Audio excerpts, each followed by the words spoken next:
Welcome to prime 9 health. మీ doctor Kishore Kumar.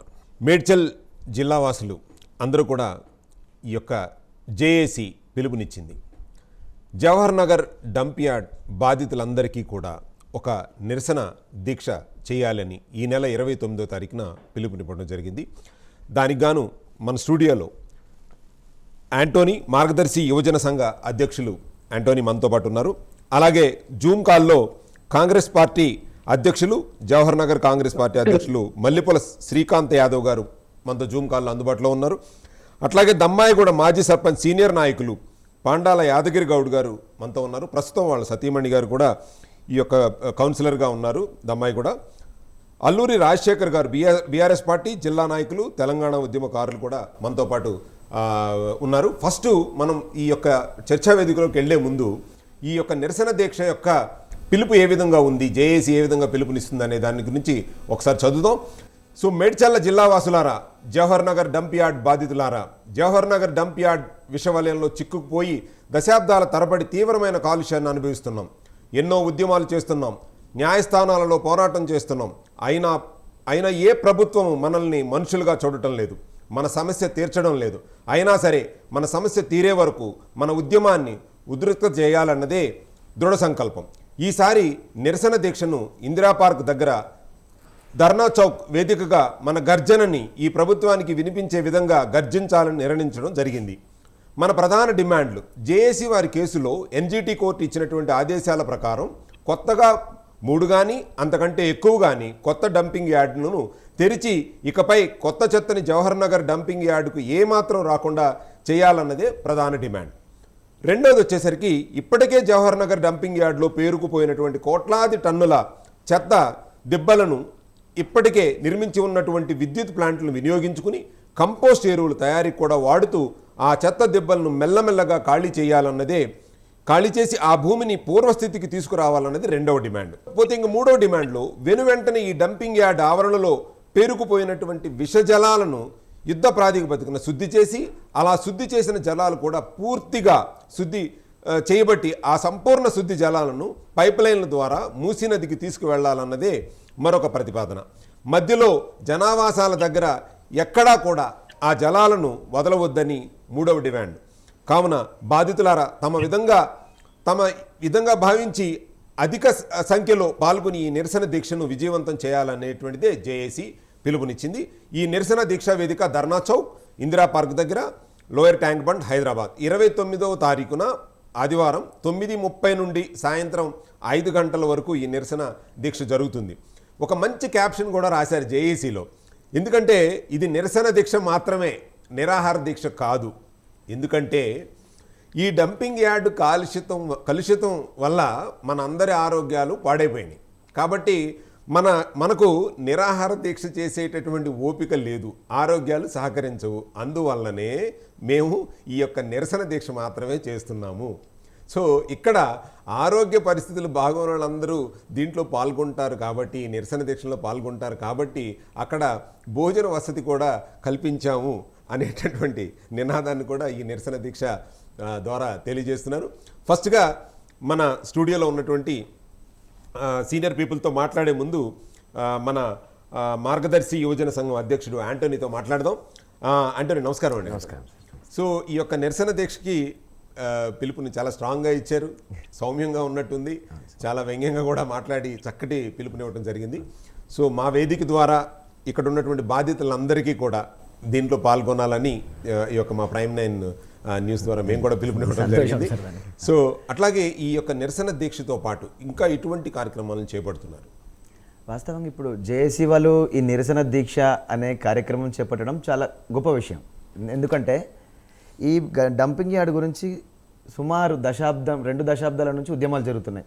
కొంతమంది ప్రత్యక్షంగా ఉద్యమం చేశారు, కొంతమంది పరోక్షంగా చేసినారు.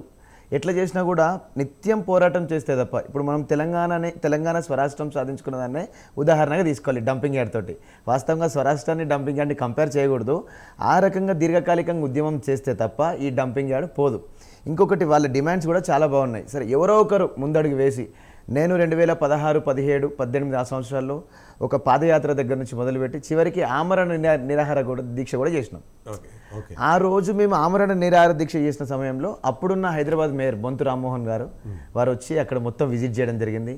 కేటీఆర్ గారు కొన్ని ట్విట్టర్లో కానీ లేకపోతే సోషల్ మీడియా ప్లాట్ఫామ్స్లో ఈ నార్మల్గా మాట్లాడడం, 144 కోట్ల రూపాయలు పవర్ ప్లాంట్ కోసం శాంక్షన్ చేయడం, మరొక 140 కోట్ల రూపాయలు గ్రీన్ క్యాపింగ్ కోసం శాంక్షన్ చేశారు. దానివల్ల ఏమైనా ఉపశమనం జరుగుతుందేమోనని 3-4 సంవత్సరాలు ప్రజలు వెయిట్ చేశారు. దీంట్లో మళ్ళీ కోవిడ్ ఎఫెక్ట్ వచ్చింది, కరోనా, ఇదంతా జరిగింది. కానీ ఈ గ్రీన్ క్యాపింగ్ పూర్తిగా జరగదు. ఈ పవర్ ప్లాంట్ వల్ల కూడా నష్టాలు అవుతున్నాయని గమనించి జేఏసీ ఒక ఐక్యవేదికగా ఏర్పడి 5-6 సంవత్సరాల పైన అయింది. ఈ ఐక్యవేదిక నిరసన దీక్ష చేయడం మాలాంటి అంటే ఇంతకుముందు ఉద్యమం చేసిన వాళ్ళకి ఇనిషియేట్ అని నేను చెప్తా. మళ్ళీ మేము పోరాటం చేద్దానికి మాకు కూడా కొంచెం సంకల్పం వస్తుంది. ఎట్లా అంటే ఒంటరిగా పోరాటం చేస్తే మనం విజయాన్ని సాధించలేము సార్. సో విద్యార్థి సంఘాలే కావచ్చు, యువజన సంఘాలే కావచ్చు, స్థానికులు ఎవరు కూడా అందరు పోరాటం చేయాలంటే మళ్ళీ ఒక ముందడుగేసింది చూడండి నిరసన దీక్ష, మాకు ఇనిషియేట్ ఉంటుందని చెప్పేసి నేను అంటున్నాను సార్. చాలా గొప్ప విషయం. కాకపోతే ఆ డిమాండ్లను ఇంకా పెంచి, ఇంకా స్టార్టింగ్ కాబట్టి ఇంతవరకు ఓకే, డిమాండ్లను పెంచి దాని మీద పూర్తిగా అధ్యయనం చేసి సార్ అక్కడ ఉన్న వాటర్ ఏదైతే చుట్టుపక్కల ఉన్న చెరువులలో ఉన్న వాటర్ మేము ఆల్రెడీ దాన్ని విమ్టా ల్యాబ్స్లో టెస్ట్ చేపిస్తే టెస్ట్ చేయించడానికి కూడా పనికిరాదని చెప్పారు. ఆ వాటర్ని టెస్ట్ కూడా చేయలేమన్నారు. ఒకవేళ టెస్ట్ చేస్తే ఆ ఎక్విప్మెంట్ కరిగిపోతుంది అన్నారు. They given a return report. మళ్ళీ ఒకసారి అవకాశం ఇచ్చినప్పుడు నా దగ్గర కాపీ ఉంది, తప్పకుండా ఇస్తారు. అట్లా ఉంది. సో ఈ వాటర్ని మూసిలకు తరలించడం, దాన్ని క్లీన్ చేయడం, ఇలాంటి డిమాండ్స్ అయితే చాలా బాగున్నాయి సార్. ఖచ్చితంగా మా యువజన సంఘం తరపున కూడా మా స్థానికుల తరపున మద్దతు అయితే ఉంటుంది సార్. ఓకే. సో మనతో పాటు అల్లూరి రాజశేఖర్ గారు, బీఆర్ఎస్ పార్టీ జిల్లా నాయకులు, తెలంగాణ ఉద్యమకారులు మనతో పాటు ఉన్నారు, జూమ్ కాల్లో అందుబాటులో ఉన్నారు. వారిని అడిగి ఈ యొక్క జేఏసీ నిరసనలో ఉన్నటువంటి ఈ యొక్క 3 డిమాండ్స్ని కూడా ఒకసారి వాళ్ళ దృష్టికి తీసుకెళ్దాం. సార్ రాజశేఖర్ గారు, గత 10 సంవత్సరాలుగా మీ యొక్క బీఆర్ఎస్ పార్టీ అధికారంలో ఉండి మీరే ఇనిషియేటివ్ తీసుకుని ఒక 250 కోట్లు కేటాయించి దానికి ఏదో ఒక ఉపశమనం కలిగించారు అన్నటువంటి ఊరట దాని చుట్టుపక్కలటువంటి ఎవరైతే బాధితులు ఉన్నారో వాళ్ళందరికీ అనిపించింది. తర్వాత మళ్ళీ అక్కడ ఉన్నటువంటి యాజమాన్యం కానీ లేకపోతే మన ఈ యొక్క జీహెచ్ఎంసీ అధికారులు కానీ సరిగ్గా దాన్ని ప్రాపర్గా ట్రీట్మెంట్ చేయట్లేదు అన్నట్టు దాన్ని లేవనెత్తి ఈరోజు నిరసన దీక్ష వరకు కూడా తీసుకొచ్చారు. ఈ నిరసన దీక్షలో ముఖ్యంగా 3 పాయింట్లు ప్రస్తావించడం జరిగిందండి. ఇమీడియట్లీగా 3 నుంచి 4 ప్రదేశాల్లో ఒకచోటకే వస్తుంది ఇప్పుడు చెత్త, అలా కాకుండా 3 నుంచి 4 ప్రదేశాలకి ఇది తరలించాలి అన్నటువంటిది ఫస్ట్ డిమాండ్ సార్. రెండో డిమాండ్ వచ్చేసరికి ఆల్రెడీ ఇక్కడ ఉన్నటువంటి చెత్త ఏదైతే పేరుకుపోయిందో, లక్షల కొద్ది టన్నులు పేరుకుపోయిందో దాన్ని ఇమీడియట్లీ కనుక వేస్ట్ టు ఎనర్జీ కింద కన్వర్ట్ చేయండి. పవర్ కింద కన్వర్ట్ చేస్తారా లేకపోతే బయో కంపోస్ట్ కింద కన్వర్ట్ చేస్తారా చేయండి. తర్వాత ఇక్కడ వందలాది ఎకరాలు ఏవైతే కనుక ఈ యొక్క లిచెడ్ వాటర్తో పాండ్స్ అన్నీ కూడా నిండిపోయినాయో దాన్ని శుద్ధి చేసి ఇమీడియట్లీగా బయటికి రిలీజ్ చేయాలి. మనకు ప్రాసెస్ జరగకుండా కనుక ఈ లిచెడ్ వాటర్ని వదిలేస్తే మా అనారోగ్యాలకి కారణం కానీ లేకపోతే భూగర్భ జలాలు పాడైపోవడానికి ఈ లిచెడ్ వాటర్ కారణమని చెప్తున్నారు సార్. జేఏసీ వాళ్ళకు మేము స్వాగతిస్తూ ఉన్నాము. గతంలో 10 సంవత్సరాలు అంతకన్నా మునుపు మేము తెలంగాణ ఎజిటేషన్ చేసినప్పుడు డంపింగ్ యార్డ్ ప్రభావం చాలా తీవ్రంగా ఉండింది జవహర్ నగర్కి. చాలా ఉద్యమాలు చేసినాం. ఈ డంపింగ్ యార్డ్ ఆ రోజులలో ఈ డీకంపోజ్ చేయనికే ఈ పవర్ ప్లాంట్ లాంటివి ఏమి లేవు. డైరెక్ట్ చెత్త హైదరాబాద్ చెత్తను తీసుకొచ్చి జవహర్ నగర్ డంపింగ్ యార్డ్లో వేస్తే ఆ చెత్తను కాల్చడం వల్ల ఆ అంత చెత్తను అక్కడ వేయడం వల్ల జవహర్ నగర్లో మొత్తం కంప్లీట్గా బ్రదర్ చెప్పినట్టు అండర్ గ్రౌండ్ వాటర్ కంప్లీట్ ఖరాబ్ అయిపోయినండి. ఖరాబ్ అయిపోయేసేసి చాలా ఇబ్బందికరం ఉన్నాక ఇమీడియట్గా బీఆర్ఎస్ ప్రభుత్వం వచ్చినాక దాని సాంకేతికంగా దాదాపుగా డీకంపోజ్ చేసుకుంటూ పవర్ ప్లాంట్ పెట్టుకుంటూ ఆ వాసన రాకుండా ఆ చెత్త కాల్చకుండా అనేక విధాలుగా శాస్త్రీయబద్ధంగా జవహర్ నగర్ వాళ్ళకి ఏ ప్రాబ్లం లేకుండా మేము 10 సంవత్సరాలు మేము మెయింటైన్ చేశాం, చూసుకున్నాం. ఎప్పుడైతే కాంగ్రెస్ గవర్నమెంట్ వచ్చిందో ఇప్పుడు ప్రస్తుతం డైలీ 8,000 టన్నుల చెత్త జవహర్ నగర్ కి కంప్లీట్ హైదరాబాద్ నుంచి వస్తుంది.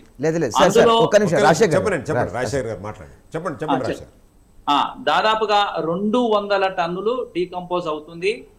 అదే విధంగా 1,400 టన్నులేమో మనకు పవర్ ప్లాంట్ కు వెళ్తా ఉంది. మిగతా 6,400 టన్నులు డైరెక్ట్ గా రోజు జవహర్ నగర్ లో గతంలో 10 సంవత్సరాల కింద ఏ విధంగా అయితే కాలుస్తున్నాయో అదే విధంగా కాలుస్తా ఉన్నారు. ఇబ్బందిగా ఇప్పుడు వాసన మరీ తీవ్రంగా అయిపోయింది. ఆ చెత్త కూడా ఏమైపోయిందంటే గతంలో ఆ గుట్ట పైననే కాల్చేవాళ్ళు. ఇప్పుడు కంప్లీట్ గా జవహర్ నగర్ రోడ్ల పైన, రోడ్ పైకి తీసుకొచ్చి రోడ్డు పక్కనే, దాదాపుగా ఆ రోడ్డు పక్కనే, దారి పక్కనే ఇట్లా కాలుస్తా ఉన్నారు. ఇవన్నీ చూస్తా ఉంటే పాత రోజులు గుర్తుకొస్తున్నాయి. ఈ గవర్నమెంట్ మరి ఏమేమి యాక్షన్ తీసుకుంటుందో మాకు తెలియదు, కానీ జవహర్ నగర్ లో మాత్రం భయంకరమైన పరిస్థితులు ఏర్పడ్డాయి. భయంకరమైనటువంటి అదే వ్యాధులు. ఇప్పుడు వర్షాలు మొన్నటి దాకా దాదాపుగా 1 మంత్ వర్షాలు పడడం వల్ల మీరు చూడండి జవహర్ నగర్ లో ఎన్ని హాస్పిటల్స్. అఫ్కోర్స్ రాష్ట్రం మొత్తం చాలా ప్రాబ్లమ్స్ ఉన్నాయి, వైరల్ ఫీవర్ తోటి ఇబ్బందిగా ఉన్నాయి. అంతకన్నా ఎక్కువగా జవహర్ నగర్ లో చాలా డేంజర్ పరిస్థితులు ఉన్నాయి. ఒక్కొక్క హాస్పిటల్లో బెడ్స్ సరిపోకుండా చాలా డేంజర్ గా ఉన్నాయి. మరి ఇమీడియట్ గా రేవంత్ రెడ్డి గారి ప్రభుత్వం జవహర్ నగర్ మీద ఇమీడియట్ గా యాక్షన్ తీసుకోవాలి. ఈ బ్రదర్ గారు 29 తారీఖు నాడు నిరసన దీక్ష తీసుకుంటున్నారు కాబట్టి మేము కూడా 100% వాళ్ళకు సహకరిస్తాం, అందులో మేము పాల్గొంటాం. ఈ జవహర్ నగర్ లో ఈ చెత్త విషయంలో మాత్రం ఖచ్చితంగా యాక్షన్ తీసుకోవాలని కూడా మేము కూడా ముందు చెప్పండి. రాజశేఖరన్ గారు నమస్తే అన్న. ఇప్పుడు జేఏసీ ఏర్పాటు చేస్తున్న నిరాహార దీక్షకి మీరు మద్దతు ఇస్తారు, దానికి ఫస్ట్ ఆఫ్ ఆల్ ధన్యవాదాలు. రెండో విషయం ఏంటంటే 10 సంవత్సరాలు మీ ప్రభుత్వం అధికారంలో ఉంది. మీ ప్రభుత్వం ఇప్పుడు మన జవహర్ నగర్ తీసుకుందాం అన్న. జవహర్ నగర్లో సబ్ స్టేషన్ ఎక్కడ ఉన్నది? ఊరు చివర ఉన్నది, చెరువు పక్కన. ఏది ఆ సబ్ స్టేషన్ పెట్టినప్పుడు అది ఊరు చివర, అంటే సుమారు ఒక 500 నుంచి 700 మీటర్ల దూరంలో సబ్ స్టేషన్ పెట్టినాం. ఎందుకు సబ్ స్టేషన్ దూరం పెడతామన్నా? ఏదైనా జరగకూడని నష్టం జరిగితే, షాక్ రాని, లేకపోతే ఇంకేదైనా సర్క్యూట్ అయితే స్థానికంగా ఉన్న చుట్టుపక్కల, ఎందుకంటే అక్కడ ఎర్త్ వైర్స్ ఉంటాయి, పెద్ద లైన్స్ వస్తుంటాయి. ఈ సబ్ స్టేషన్ వల్ల ఏమైనా అంతరాయం జరిగితే ఆ చుట్టుపక్కల జనావాసులకు ఎవరికి ఇబ్బంది కావద్దని పెడతాం. అప్పుడున్న రాజకీయ పరిస్థితుల ప్రకారం, అప్పుడున్న విధి విధానాల ప్రకారం అధికార యంత్రాంగం ఎవరైతే ఉన్నారో దాంతోపాటు ఈ బ్యూరోక్రసీ కానీ, లేకపోతే అప్పుడున్న స్థానికంగా ఉన్న వార్డు మెంబర్ల సర్పంచులు ఒక అభిప్రాయ సేకరణ చేసేవాళ్ళు. స్థానికంగా సబ్ స్టేషన్ ఎక్కడ పెడదాం, ప్రభుత్వ భూమి ఎక్కడ ఉన్నది, దానివల్ల నష్టాలు ఏందనేది. తర్వాత మీరు బీఆర్ఎస్ ప్రభుత్వం బాజాప్తుగా 144 కోట్ల రూపాయలు శాంక్షన్ చేసి పవర్ ప్లాంట్ పెట్టింది. సబ్ స్టేషనే ఊరికి కిలోమీటర్ దూరంలో పెడితే పవర్ ప్లాంట్ ఎడబెట్టాలి. ఒకవేళ అక్కడ ఖచ్చితంగా పవర్ ప్లాంట్ అవసరమే అనుకోండి చెత్తను డీకంపోజ్ చేయడానికి, ఆ చెత్తని డైరెక్ట్గా పవర్ ప్లాంట్లోకి వేయకుండా దాన్ని డీవేజ్ చేసి మళ్ళీ రీసైక్లింగ్ ద్వారా సపరేట్ పవర్ కోసం పవర్ ప్లాంట్ నిర్మించవచ్చు దూరంలో కూడా. పవర్ ప్లాంట్ పెట్టాలంటే ప్రజాభిప్రాయ సేకరణ అనేది ముఖ్యం. ఈరోజు డైరెక్ట్గా అడుగుతున్న, నాడు కూడా మల్లారెడ్డి గారే ఎమ్మెల్యేగా ఉన్నారు, మంత్రిగా ఉన్నారు, నేడు కూడా సార్ గారే ఎమ్మెల్యేగా ఉన్నారు. మరి శాసనసభ్యులు సేమ్ అయినప్పుడు కాంగ్రెస్ పార్టీ సంవత్సరం నుంచి ఏం చేస్తలేదు? పార్టీ అంటే ఎదుటి వ్యక్తిని అనేకంటే ముందు 10 సంవత్సరాల్లో 144 కోట్ల రూపాయల శాంక్షన్ చేసిన పవర్ ప్లాంట్కి ఎంతమంది ప్రజాభిప్రాయ సేకరణ తీసుకున్నారు? సుమారు 35 నుంచి 36 గ్రామాలు ఉన్నాయి సార్. ఒక్క గ్రామానికన్నా వెళ్ళి గ్రామంలో 100 మంది ప్రజాభిప్రాయ సేకరణ చేసిరా? డంపింగ్ యార్డ్ తీసేయాలని మేము సంతకాల సేకరణ చేస్తే 6 లక్షల సంతకాలు సేకరించినాం 15 రోజులలో. మా దగ్గర స్టిల్ ఆ పేర్లు, ఫోన్ నెంబర్లు ఉన్నాయి. అంటే ఎటువంటి పర్మిషన్ అంటే అంత అధికారం వాళ్ళ చేతిలోనే ఉంది కాబట్టి మేము పవర్ ప్లాంట్ పెట్టినాం అనేది అంటే మసిపూసి మారేడుకాయలాగా చేసినట్టు ఏదో చేయాలని చేసారు తప్ప దానివల్ల నిరుపయోగం. చివరికి పవర్ ప్లాంట్ కట్టేటప్పుడు అక్కడ జెల్టిన్ స్టిక్స్ బ్లాస్ట్ చేసారు నిర్మించడానికి, కొండలు ఉంటాయి, బ్లాస్ట్ చేస్తే ఆ పక్కనే ఉన్న కార్మిక నగర్ కావచ్చు, ఇటు పక్కన ఉన్న గబ్బిలాలపేట కావచ్చు, మొత్తం రాళ్ళు వచ్చి పడ్డాయి. అక్కడ ఉన్న స్థానికులు, ఈరోజు కార్పొరేషన్ అయింది, ఆ రోజు వార్డు మెంబర్లు ఉండే, అక్కడ ఉన్న స్థానికులు అందరూ ఇళ్లలోకి వచ్చి రాత్రిపూట పడితే మేము వెళ్ళి ఉద్యమం చేస్తే ఇదే బీఆర్ఎస్ పార్టీ నాయకులు మా మీద కేసులు పెట్టించారు. ఆ ఎఫ్ఐఆర్ కాపీలు మా దగ్గర ఉన్నాయి, మేము బైండ్ ఓవర్ కూడా అయినాం. అంటే ఇంత మీరు వివక్షత చూపించి మేము 10 సంవత్సరాల్లో మేము చేసినాం, ఈ రోజు సంవత్సరం నుంచి ప్రభుత్వం చేయట్లేదు అంటే ఈ రోజు ప్రభుత్వం కూడా ఏం చేయట్లేదు, పట్టించుకోవట్లేదు. బాజాప్తగా చెప్తున్నాను కదా, ఈ ప్రభుత్వం వచ్చినాక కూడా ఈ 8-9 నెలల్లో కూడా ఏం ఉపశమనం కాలేదు. అందుకే మరొక ఉద్యమం స్టార్ట్ అయింది. వాళ్ళు కూడా ఏం చేయలేదు. 144 కోట్ల రూపాయల గ్రీన్ క్యాపింగ్ అంటే సార్ అక్కడ పెట్టిన ఫ్లెక్స్లు, బ్యానర్లు, బ్రోచర్ల వెబ్సైట్ ఓపెన్ చేసి చూస్తే అది మనకి ఎట్లా కనిపిస్తుంది అంటే ఒక గ్రీన్ సిటీ లాగా కనపడుతుంది. ఇప్పుడు మీరు మీరు లైవ్ లో మనం చూసి కదా సార్, మన ఛానల్ ద్వారా, ప్రైమ్ 9 ద్వారా అట్లనే ఉన్నది సార్. 10 సంవత్సరాలు ఏం జరగలేదు. ఇంకా ప్రభుత్వ ధనం దుర్వినియోగమే చేసిరు తప్ప ఎక్కడ సద్వినియోగం కాలేదని నేను అంటున్నాను. రైట్. ఒక్కసారి మన దమ్మాయి కూడా మాజీ సర్పంచ్ సీనియర్ నాయకులు పాండాల యాదగిరి గౌడ్ గారు మనతో పాటు ఉన్నారు. ఇప్పుడు యాక్చువల్గా 2 వర్షన్స్, ఒకటి కాంగ్రెస్ ప్రభుత్వం ఏదైతే వచ్చిన దగ్గర నుంచి వాళ్ళు పిలిపించారో ఇందిరా పార్క్ దగ్గర నిరసన దీక్ష, దానికి పూర్తిగా మద్దతు మేము ఇస్తాం తప్పకుండా. మరి ఇందాక ఆలూరు రాజశేఖర్ అన్న చెప్పారు చూడండి, అది పచ్చి అబద్ధం. అది గతం 10 ఏళ్ల నుంచి కాదు 20-30 ఏళ్ల నుంచి ఎప్పుడు స్మెల్ బారిన పడుతూనే ఉన్నాం. ఈ డంపింగ్ యార్డ్ వల్ల విషపూరితంగా పడుతూనే ఉన్నాం. ఏదో బీఆర్ఎస్ ప్రభుత్వం వచ్చి ఏదో ఉద్ధరించిందనే కాదు. బీఆర్ఎస్ ప్రభుత్వం ఏం చేసింది, వాళ్ళ సలాబా కోసం కేవలం కేటీఆర్ నాకు దేశం కాడికి పార్ట్నర్షిప్ కోసమే సలాబా కోసం పవర్ ప్లాంట్ ఏర్పాటు చేయడం జరిగింది. కానీ ఏదో పబ్లిక్ మీద ప్రేమతో చేయలేదండి. 100% ఇది పచ్చి నిజం. మేము కూడా చాలా ఉద్యమాలు చేశాం. ఈ రోజు క్యాపింగ్ వచ్చినట్టు కూడా మా అనురాధ గారు సర్పంచ్ కూడా మా మిస్సెస్ అప్పుడు మేము ధర్నాలు ఒక 4-5 సార్లు చేస్తే క్యాపింగ్ ఇచ్చిన గతంలో వైఎస్ రాజశేఖర రెడ్డి దృష్టికి తీసుకెళ్ళాం. మళ్ళీ కేటీఆర్ తీసుకెళ్తే క్యాపింగ్ అనేది చేయడం జరిగింది. మరి ఇది ఒక డంపింగ్ యార్డ్ అంటే ఇది ఒక ప్రాణాలతో చెలగాట మారుతుంది డంపింగ్ యార్డ్. ఇప్పుడు యాంటోనీ గారు చెప్పారు చాలా చక్కగా. వాళ్ళ యువజన సంఘాలు కూడా మద్దతు ఇస్తున్నందుకు వారికి కూడా ధన్యవాదాలు. రాజశేఖర్ అన్న కూడా మీరు తప్పు పట్టదు రాజశేఖర్ అన్న, ఎందుకంటే ఏదో కాంగ్రెస్ ప్రభుత్వం వచ్చిందే 4 నెలలు అవుతుంది అంతే, బహుశా 8 నెలలు అవుతుంది అంతే. గతంలో కూడా స్మెల్ వస్తుంటే శ్రీనివాస్ అనే వ్యక్తి అంత చేసే వ్యక్తి శ్రీనివాస్, అక్కడ శ్రీనివాస్ అనే వ్యక్తి ఉంటాడు. ప్రజలతో ప్రాణాలతో చెలగాడుతున్నాడు, పాపం జరుగుతుందంటే ఫస్ట్ శ్రీనివాస్ గారికి. ఎందుకంటే మీ అందరు తెలుసు, ఏదో మేము కూడా ధర్నాలు చేస్తాం, అందరం కూడా రోడ్ల పైకి వస్తాం, ఒక 10-50 మంది వస్తాము. రాగానే తెల్లారి అధికారులు వస్తారు, ఏదో ఒక వచ్చి చెప్పిపోతారు మాకంతే. వాళ్ళు ప్రైమర్సీగా ఒక రూల్ ప్రకారంగా మరి పబ్లిక్ ఏం కావాలి అక్కడ ఉన్న రూల్ ప్రకారం వాళ్ళు వెళ్ళరు. వాళ్ళు నచ్చినట్టు చేసుకుంటూ పోతారు. రామ్కి వాళ్ళు ఏదో మేము చేసిన కాడికి అప్పుడు వచ్చినామా తూతు మంత్రంగా మసిపూసి మారకాయ అంటారు కదా, ఆ మాదిరిగానే చేస్తారు. రామ్కి వాళ్ళు నచ్చినట్టే చేసుకుంటారు. కానీ పబ్లిక్ తో ప్రాణాలతో వాళ్ళు ఏంటంటే మంచి విల్లా, రామ్కి వాళ్ళు ఎక్కడ ఉంటారండి, మంచి విల్లాలా, హైటెక్ సిటీలా, డంపింగ్ యార్డ్ లేని దగ్గర మరి అక్కడ ఉంటారు. ఈరోజు చూస్తున్నారు మీరంతా. మరి ఒక జూ పార్క్ ఎక్కడ ఉంటారండి, అక్కడ పటన్ చెరువు ఎక్కడండి, పటన్ చెరువు వచ్చి కూడా మన డంపింగ్ యార్డ్ ఇక్కడ దమ్మాయిడలో ఇది ఒక్కటే ఉందా అండి. గత ప్రభుత్వాలు 10 ఏళ్ళు బీఆర్ఎస్ ప్రభుత్వం ఉంది కదా, బీఆర్ఎస్ ప్రభుత్వం కేటీఆర్ సార్ తలుచుకుంటే ఆ రోజు అయిపోతుండే. మరి ఈ రోజు రాజశేఖర్ అన్న ఏదో యాదగిరి గౌడ్ గారు తీసుకొచ్చారు. ఇది యాదగిరి గౌడ్ గారు మేము 100% ఏదైతే 29వ తారీఖు జేఎస్ వాళ్ళు పిలుపునిచ్చారో 100% పూర్తి మా మద్దతు ఉంటుంది, మా సహాయ సహకారాలు ఉంటాయి. ఏ కార్యక్రమం అయినా సరే దయచేసి ఈ రామ్కి వాళ్ళ తొత్తులుగా మనం కొంతమంది మారుతున్నారు. అది మనం మారకుండా రామ్కి ఇక్కడ మనం లేకపోతే రామ్కి ఇక్కడ తరిమేయకపోతే డంపింగ్ యార్డ్ తరిమేయకపోతే ఒకప్పుడు చిత్రపటంలో మన పటాలు చూసుకుంటాం, ఈ రాష్ట్రం ఉంటే దేశం ఉంటే అనుకుంటాం. కానీ నెక్స్ట్ దమ్మాయిడు కూడా కనిపిద్దాం అనుకుంటాను నేను. ఒక్క నిమిషం ఇప్పుడు 10 సంవత్సరాలు ఏ పేషెంట్ అంటే దమ్మాయి కూడా పేషెంట్ అంట. మంచి హాస్పిటల్ కూడా చిన్న హాస్పిటల్ కానీ కూడా ప్రతి హాస్పిటల్ ఎక్కడ నుంచి పేషెంట్ అంటే దమ్మాయి కూడా పేషెంట్ అంటారు. మరి దమ్మాయి కూడా ఎక్కువ ఈ రోజు నష్టపోతున్న వ్యక్తులు అంటే దమ్మాయి కూడా కేవలం వాడు వాటర్ ఫ్రీ ఇస్తున్నాడు, ఫ్రీ ఇయ్యాడు. చెత్త మన పబ్లిక్ ని వారానికి రోజు హాస్పిటల్ పెడతానే పెట్టాడు. ఏదో దవాఖాన వసూలు చేస్తాడు, ఒక 10 రోజులు పెడతాడు అంతే, మళ్ళా కనిపేడు. ఇక దయచేసి మీరు యాదగిరి గౌడ్ గారు అన్నగారు చెప్పండి ఏదైతే మనం సాధించుకున్నాం మన ఆంధ్రప్రదేశ్ ని తెలంగాణ ఎట్లా మన స్వరాష్ట్రం సాధించుకున్నామో ఇంటికి ఒకరు వెళ్ళాలండి. యాదగిరి అన్న ఒక్క నిమిషం దండయాత్ర చేస్తేనే ఆ డంపింగ్ అనేది ఇక్కడ నుంచి పారిపోతుంది, పూర్తిగా తీసాలి. ఇక్కడ నుంచి డంపింగ్ యార్డ్ అనేది ఉండదు ఇక్కడ.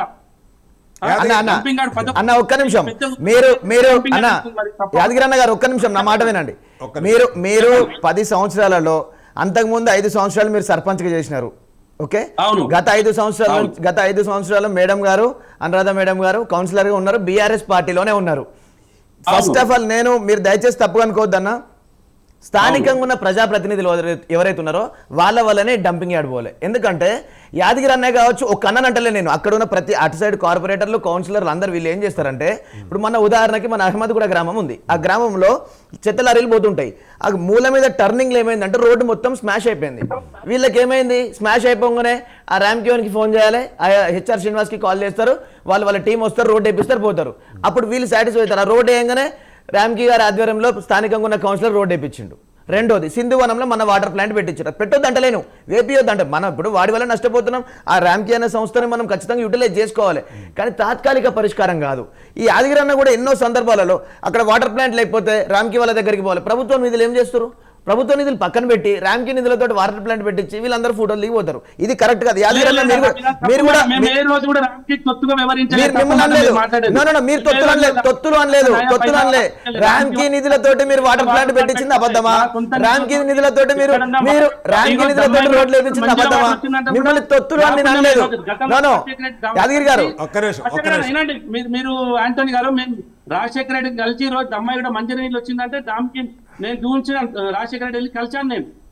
కలిసి మీరు ఈ రోజు ఉద్యమం చేయలేదు అనలేదు, మీరు తొత్తులు అని నేను అంటలేను.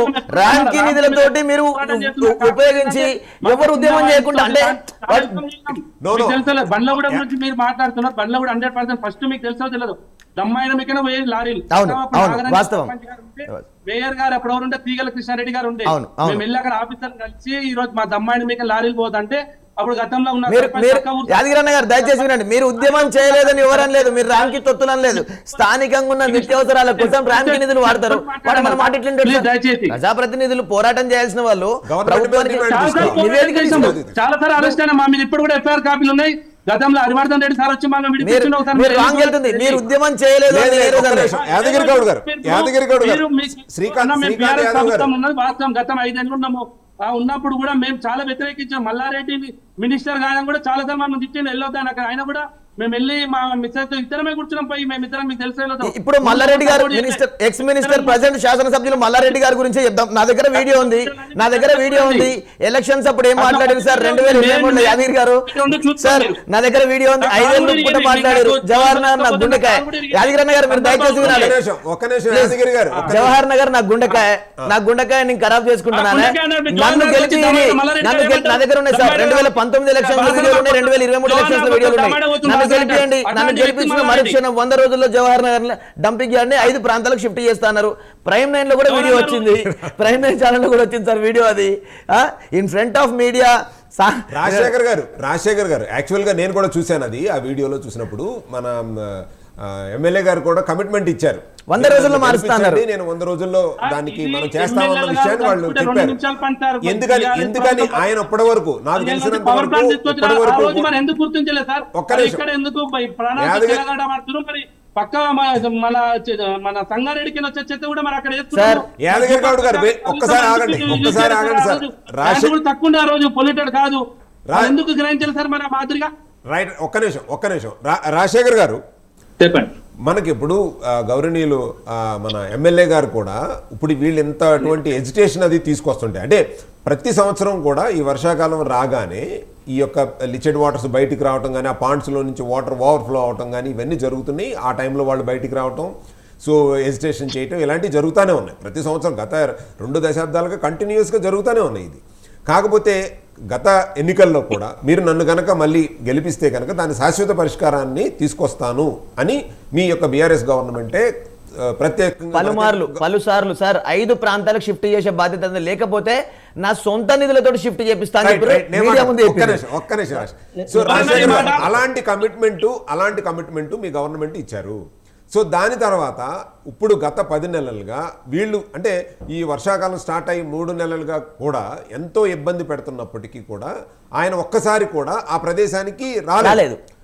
సో రాకపోవడానికి కారణం ఏంటి అంటే మీరేమన్నా బీఆర్ఎస్ గవర్నమెంట్ నుంచి ఏదైనా ఒత్తిడి అనేటటువంటిది తీసుకొచ్చారా లేదా కాంగ్రెస్ గవర్నమెంట్ మీద? మేము అలా కమిట్మెంట్ ఇచ్చాము, ఆ పీపుల్ చాలామంది ఇబ్బంది పడుతుంటే ఏదైనా నివేదనకి ఏదన్నా సరే మన గౌరవనీయ ముఖ్యమంత్రి గారికి ఏమైనా సబ్మిట్ చేశారా లేదా బీఆర్ఎస్ గవర్నమెంట్ నుంచి? ఎప్పుడైనా గతంలో మేము పోరాటం చేసినప్పుడు కూడా ఈ డంపింగ్ యార్డు ఉగ్రతగా ఉన్నప్పుడు మేము బీఆర్ఎస్ ఉన్నప్పుడు అప్పుడు ఉన్న ప్రభుత్వం కాంగ్రెస్ గవర్నమెంటే. ఆ కాంగ్రెస్ గవర్నమెంట్ ఉన్నప్పుడు కూడా అప్పుడు బ్రదర్ ఆయనతోనే చెప్పినట్టు యాదగిరి అని చెప్పినట్టు మేమందరం అప్పుడున్న ముఖ్యమంత్రి కిరణ్ కుమార్ రెడ్డి దగ్గరికి ఈ డంపింగ్ యార్డ్ విషయంలో కూడా పెద్ద ఎత్తున దాదాపుగా 3 నెలల నుంచి 4 నెలలు నిహార దీక్ష జవహర్ నగర్ లో చేసినాం, రిలే నిహార దీక్ష చేసినాం ఈ డంపింగ్ యార్డ్ పోవడానికి.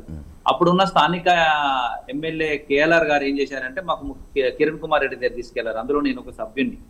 కిరణ్ కుమార్ రెడ్డి గారు కూడా డైరెక్ట్ ఒకటే మాట అన్నాడు, డంపింగ్ యార్డ్ ఈ జవహర్ నగర్కి వచ్చిందా, మీరు డంపింగ్ యార్డ్ దగ్గరికి వెళ్ళారంటే లేదు సార్ డంపింగ్ యార్డ్ మా దగ్గరకు వచ్చింది, జవహర్ నగర్కి వచ్చింది. మేము ఇక్కడ జవహర్ నగర్ గ్రామ పంచాయతీ ఉన్నప్పుడే డంపింగ్ యార్డ్ ఇక్కడ పెట్టిండ్రు అని చెప్పినా అంటే ఇమ్మీడియట్ గా దాని గురించి నేను ఆలోచన చేస్తున్నారు. అప్పుడు కాంగ్రెస్ గవర్నమెంట్ పోయింది, తర్వాత బీఆర్ఎస్ గవర్నమెంట్ వచ్చింది. బీఆర్ఎస్ గవర్నమెంట్ వచ్చినాక అనేక విధమైనటువంటి ఇంతకుముందు నేను చెప్పిన జవహర్ నగర్ లో డంపింగ్ యార్డ్ అప్పుడు వేరు ఇప్పుడు వేరు. చాలా ఈ 10 సంవత్సరాలు అనేక విధాలుగా కొద్దిగా మార్పు చేర్పులు జరిగినాయి. చాలా బ్రదర్ అన్నట్టు 100-144 కోట్లు పెట్టి ట్యాపింగ్ చేసేసి ఆ చెత్తను కాల్చకుండా, ఆ పొగను బయటికి రాకుండా, ఆ వాసన రాకుండా, ప్లస్ ఈ డీకంపోజ్ చేయడం వల్ల, ఈ పవర్ ప్లాంట్ పెట్టడం వల్ల ఎన్నో విధాలుగా మనం అది Decompose. control అది చేసుకుంటూ కూడా వచ్చినాం. ఏమండి, no. క్యాపింగ్ మన చెప్పండి. రాజశేఖర్ గారు, అది క్యాపింగ్ అనేటటువంటిది కూడా మనం చూసుకుంటే కనుక ఫస్ట్ గవర్నమెంట్ వాటికి పర్మిషన్ ఇచ్చింది, తర్వాత కూడా ఈ క్యాపింగ్ అనేటటువంటిది కరెక్ట్ కాదు అన్నారు. ఈ లోపుకే మనం క్యాపింగ్ అనేటటువంటిది కంప్లీట్ చేసేసాం. ఓకే, తర్వాత మన యొక్క ఈ మైనింగ్ ప్రాసెస్లో కనుక తీయాలి అని అంటే ఆల్రెడీ దాదాపు 130 ఎకరాల్లో 380 సార్. బీఆర్ఎస్ ప్రభుత్వం వచ్చినాక, బీఆర్ఎస్ ప్రభుత్వం 2014లో రాష్ట్ర బీఆర్ఎస్ అధికారంలోకి రాకముందు ర్యామ్కీ యొక్క డంపింగ్ యార్డ్ భూమి వ్యవధి ఎంత, భూమి విస్తీర్ణం ఎంత, విస్తీర్ణం ఎంత, ఈ 10 సంవత్సరాల్లో ప్రజెంట్ ఉన్న విస్తీర్ణం ఎంత, రైట్ ఎట్లా పెరిగింది? ఇప్పుడు మీరు ఏం చేయలేదు కదా. శ్రీకాంత్ యాదవ్ గారు, నేను శ్రీకాంత్ యాదవ్ గారు. మొత్తం నన్ను పూర్తిగా మాట్లాడలేరు, మీరు మధ్య మధ్యలోనే స్టాప్ చేస్తారు. లేదు, ఒక్క నిమిషం. పాయింట్ మధ్య సార్, మధ్యలో ఆపుతుంటే గ్రీన్ క్యాపింగ్ అనేది ఒక బూటకం సార్. గ్రీన్ క్యాపింగ్ బూటకం. నీకు 144 కోట్లు 200 సార్ ఒక్క నిమిషం, 288 కోట్ల రూపాయలు పెడితే హైదరాబాద్ లో నలుమూలలో డంపింగ్ యార్డ్లు కాకపోవునా? ఇదే ర్యామ్కీ సంస్థది. అప్పుడున్న పరిస్థితులు అట్లాంటివి. ఒకసారి శ్రీకాంత్ యాదవ్ గారు మీరు చెప్పండి సార్, మీరు కాంగ్రెస్ పార్టీ అధ్యక్షులుగా ఉన్నారు ఇప్పుడు. నమస్కారం సార్. ముందుగా జవహర్లాల్ డంపింగ్ యార్డ్ విషయమై పలుమార్లు ఈ ప్రైమ్ 9 ద్వారా ఈ స్థానికులకు కానీ ఈ ఇబ్బందులు పడుతున్న వారందరూ కూడా అవేర్నెస్ తీసుకొచ్చినందుకు ముందు మీకు ధన్యవాదాలు తెలియజేస్తా ఉన్నాం. అలాగే ఈ చర్చా వేదికలో పాల్గొన్నటువంటి మా అంటోని గారికి, అలాగే మా రాజశేఖరణ గారికి, మా యాదరణ గారికి అందరికీ కూడా ధన్యవాదాలు తెలియజేస్తా ఉన్నాం. అయితే నేను ఇప్పుడు పెద్దలు మాట్లాడుతుంటే విన్నాను, ఏదో కాంగ్రెస్ ప్రభుత్వం వచ్చిన ఈ 8 నెలల్లోనే ఏదో కొంపలు మునిగిపోయినట్టుగా మాట్లాడుతూ ఉన్నారు పెద్దలు. అది ముమ్మాడి తప్పు. గతంలో 2009, 2010, 2011 ప్రాంతంలో ఇక్కడికి కేసీఆర్ గారి కూతురు కల్వకుంట్ల కవిత గారు ఈ ప్రాంతానికి విచ్చేసి మేము స్వయంగా తనకు చూపించినాం ఈ ప్రాంత సమస్యలు. ఇవన్నీ చూసిన తర్వాత ఈ డంపింగ్ యార్డ్ను ఎత్తేస్తా అని చెప్పేసి తను మాటిస్తేనే ఈ ప్రాంత ప్రజలు ఆ పార్టీకి ఓటేసి గద్దెనెక్కి బతుకమ్మ ఆడిరు సార్. డంపింగ్ యార్డ్ ముందు శ్రీకాంత్ అని చెప్పినట్టు బతుకమ్మ ఆడినారు. ఇది ఆంధ్ర బతుకమ్మ ఆడిరు. అంటోని గారు నేను స్వయంగా ఆనాడు నా దగ్గర ఇప్పుడు అంటోని గారు ఏదైతే చెప్పారో అభిప్రాయ సేకరణ కావచ్చు, మిగతా అన్ని కూడా ఎవిడెన్స్ తో మాట్లాడుతూ ఉన్నా. ఆ రోజు మేము ఆ ప్రభుత్వాలు ఏదైనా ఉండొచ్చు కాక స్థానికంగా ఏ సమస్య వచ్చినా ప్రాంతాలకు అతీతంగా, పార్టీలకు అతీతంగా ఈ ప్రాంత ప్రజలందరం కూడా ఏకమై కొట్లాడతాం. అది ఇది కరెక్ట్. పార్టీలకు ఉండొచ్చు, ఇలా ఒకరు ఒక పార్టీ ఉంటారు, ఇంకో పార్టీ ఉంటారు, అది పార్టీ సమస్య కాదు. కానీ ఈ ప్రాంత సమస్య వస్తే మాత్రము మా కాళోజీ గారి వాక్యం అయితే గుర్తొస్తుంది. మేమందరం కూడా ఏకతాటిగా ఉద్యమాలు చేయడానికి మేము సిద్ధంగా ఉన్నాం. గతంలో కూడా యువకుడిగా, ఈ ప్రాంత వాసిగా మేము అనేక పోరాటాలు చేసిన వాళ్ళం. మేము ఆనాడు ప్రభుత్వానికి మేము క్లియర్ రాసినాం. మీకు చదివి వినిపిస్తాం. చెప్పండి. మా కష్టం తెలంగాణతో ముడిపడిన కష్ట నష్టాల కడగండ్లు, రాబందుల భోజగద్దల చెత్త కుప్పల చెలివి మా బతుకులు, నిత్యం కాలిన కబరు వాసనలు, కుళ్ళిన కంపు కలేబారాలు, ఎదనిండా దుఃఖం చీము నెత్తురుల మధ్య మా జీవనం అని చెప్పి ఆ రోజు మేము మా సంస్థ ద్వారా మేము ఆ రోజు రాసినాం. కానీ ఆ రోజు గద్దెనెక్కినటువంటి టీఆర్ఎస్ పాలకులు ఏనాడు కూడా ఈ ప్రాంత సమస్యలు పట్టించుకోకుండా ఏదైతే రామ్కీ సమస్యను ఎత్తేస్తా అని చెప్పిర్రో, డంపింగ్ యార్డ్ ఎత్తేస్తా అని చెప్పిర్రో, అదే రామ్కీ సమస్యలో 50% వాటా పొందినటువంటి దౌర్భాగ్యమైన మంత్రి గారు ఎవరెందుకంటే ఆనాటి ఐటీ శాఖ మంత్రి కేటీఆర్ గారు. మేము ఆనాడే వ్యతిరేకించినాం. అయ్యా ఈ డంపింగ్ యార్డ్ ఎత్తేయాలని చెప్పి మేము పోరాటాలు చేస్తూ ఉంటే మా పైన ఒక గుదిబంటలాగా ఈ యొక్క పవర్ ప్లాంట్ తీసుకొచ్చి మమ్మల్ని మా శవాలను కలారా చూస్తూ ఉన్నారు. ఇది వద్దని చెప్పి పోరాటాలు చేస్తే అనేక సార్లు రాజశేఖరణ చెప్తా ఉన్నాడు, ఏదో ఇవాళ కొత్తగా వచ్చింది, ఇలా ఇబ్బందులు అవుతాయి అని చెప్పి.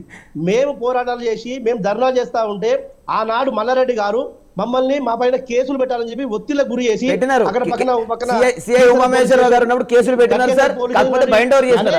41 నోటీసులు ఇచ్చినారు. మా మీద స్టిల్ ఎఫ్ఐఆర్లు రన్ అవుతున్నాయి. టీఆర్ఎస్ నాయకులు ఎక్కడ పట్టించుకోలేదు. ఇలా ఈ కొత్తగా అయింది కాదు కదా.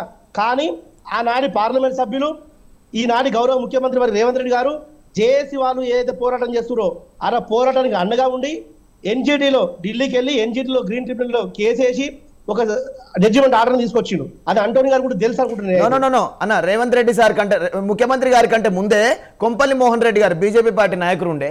కొంపల్లి మోహన్ రెడ్డి, ఒక్క నిమిషం నా మాట వినండి. ఆయన ఎన్జిటిలో కేసు వేస్తే గ్రీన్ ట్రిబ్యునల్ ఒక తీర్పు ఇచ్చింది రాష్ట్ర ప్రభుత్వానికి. ఏమని తీర్పు ఇచ్చింది? మొదటి తీర్పు అది ఎన్జిటి ఇచ్చింది. ఈ డంపింగ్ యార్డ్ని నెక్స్ట్ 3 months or 6 monthsలో, అంటే ఒక వ్యవధిలో ఇది 5 ప్రాంతాలకు షిఫ్ట్ చేయకపోతే స్థానికంగా ఇలాంటివి అయితే ఒక ఎనలైజ్ చేసి వాళ్ళ ఎన్జిటి వాళ్ళ టీం వచ్చి రిక్రూట్ చేసిరు. తర్వాత స్థానికంగా ఉన్న ఎంపీ ప్రజెంట్ ముఖ్యమంత్రి గారు వచ్చి కూడా మళ్ళీ సపరేట్ కేసు వేసినారు. నేనేమంటా అంటే అయితే జేఏసీ వాళ్ళు చేసిన పోరాటానికి మద్దతుగా ఆనాడు పార్లమెంట్ సభ్యులు ఎన్జిటిలో కేసు వేసి ఒక జడ్జిమెంట్ ఆర్డర్ తీసుకొచ్చిన తర్వాత కూడా తానే స్వయంగా జడ్జిమెంట్ ఏదైతే ఆర్డర్ ఉందో ఒక స్పెషల్ ఆఫీసర్ ని డంపింగ్ యార్డ్ కు విజిట్ చేయమని చెప్పి స్థానిక పరిస్థితులు అవగాహన చేసుకోమని చెప్పి పంపిస్తే ఈనాటి ముఖ్యమంత్రి గారే స్వయంగా డంపింగ్ యార్డ్కి వచ్చేసి ఏదైతే పవర్ ప్లాంట్ ఓపెన్ అయ్యింది తెల్లారే తను వచ్చేసి ఈ ప్రాంత పరిస్థితులన్నీ కూడా డంపింగ్ యార్డ్లో ఉన్నట్టు కూర్చొని అన్ని వివరించిన పరిస్థితి మనం చూసినాం. కానీ 10 సంవత్సరాలు గద్దెనెక్కిన కేటీఆర్ కవిత గారి ప్రాంతానికి ఏదో చేస్తారని చెప్పి మల్లారెడ్డి గారు మంత్రిగా ఉండి కూడా కనీసం జడ్జిమెంట్ ఆర్డర్ ఇంప్లిమెంట్ చేయలేకపోయారు. అన్నా రేవంత్ రెడ్డి గారు ఎన్జిటిలో కేసు వేసిన విషయం వాస్తవము, ఆయన వచ్చిన మాట విషయం వాస్తవం. ఇప్పుడు నిన్న వినాయకుడి నిమజ్జనం జరిగింది సార్కి ముఖ్యమంత్రి గారికి అంటే ట్యాంక్ బండ్ మొత్తం ఏమైతుంది వినాయకుడి నిమజ్జనం అయిపోయిన తర్వాత ఎంత నష్టం ఏర్పడుతుంది, ఎంత నీరు అంటే పొల్యూట్ అయిపోతుంది అనే విషయాన్ని పరిశీలించడానికి స్వయంగా వారు వచ్చినారు. వారు వచ్చి చూసినారు.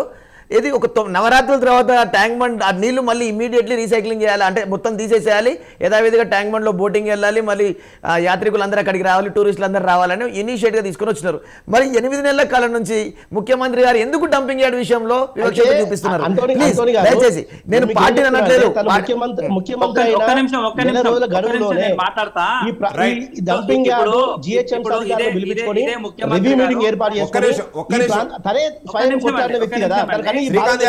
ఆల్రెడీ ఒక సైట్ ను కూడా ఎండా చేసుకున్నారు, ఒక సైట్ ఎండా చేసుకున్నారు.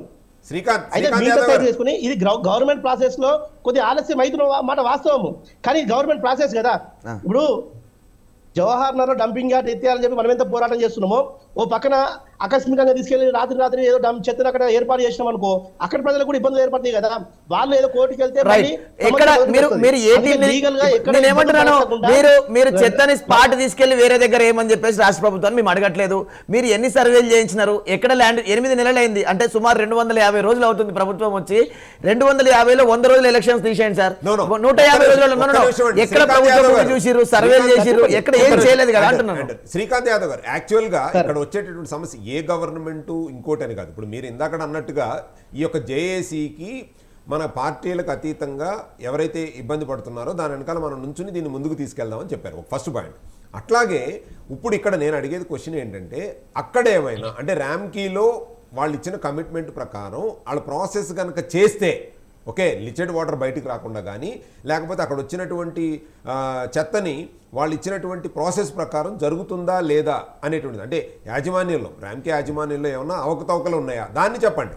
ఎందుకనంటే లాస్ట్ టైము మనం ఇప్పుడు ఉన్నటువంటి ఎమ్మెల్యే గారు కూడా అప్పుడు ముఖ్యమంత్రి మంత్రిగా ఉన్నప్పుడు కూడా ఆయన కూడా అన్నారు, మేము నెలకు వచ్చేసరికి 11 కోట్ల రూపాయలు ఇస్తున్నాం, ర్యామ్కి వాళ్ళు ఇలా ఎందుకు చేస్తున్నారు అన్న ఉద్దేశం ఆయన గవర్నమెంట్ ఉండగానే ఆయనే వ్యక్తపరిచారు ఆ విషయాన్ని, అంటే సరిగ్గా చేయట్లేదు అన్న విషయాన్ని వ్యక్తపరిచారు. సో దానికి ఇప్పుడు ర్యామ్కీలో ఆ యొక్క ప్రాసెస్ కరెక్ట్ గా జరుగుతుందంటారా, జరగట్లేదంటారా? ఫస్ట్ జరిగితే ఉద్యమం ఎందుకు సార్? గవర్నమెంట్స్ ని కించపరచుకోవడం కాదు సార్, వీళ్ళు మాట్లాడిన వాళ్ళు అనేటటువంటిది కరెక్ట్ కాదు. ఇప్పుడు దాని సమస్య పరిష్కారం ప్రకారం ఇప్పుడు ర్యామ్కీని కరెక్ట్ గా చేసేటట్టుగా ఫస్ట్ పాయింట్ లో మనం దాని మీద ఒత్తిడి తీసుకొద్దాం. అది అయిపోయిన తర్వాత అప్పుడు దీన్ని డైవర్ట్ చేద్దాం 3 పాయింట్స్. ఇప్పుడు జేఏసీ 3 పాయింట్స్ చాలా క్లియర్ గా జంట నగరాల నుంచి చెత్త వస్తుందో ఆ చెత్తను కూడా రీసైకిల్ చేసే ప్రక్రియ కొనసాగుతూ ఉంది. కానీ మనం అనుకున్న అంటే అక్కడ ఏర్పాటు చేసిన సామర్థ్యం కంటే ఎక్కువ చెత్త ఇక్కడికి రావడం వల్ల కొద్ది చెత్త ఆపుతా ఉన్నారు. గత ప్రభుత్వంలో ఎవ్వరు ఇక్కడ కనీసం వచ్చి పర్యవేక్షించి ఏం చేయాలని కూడా చెప్పిన పరిస్థితి లేదు.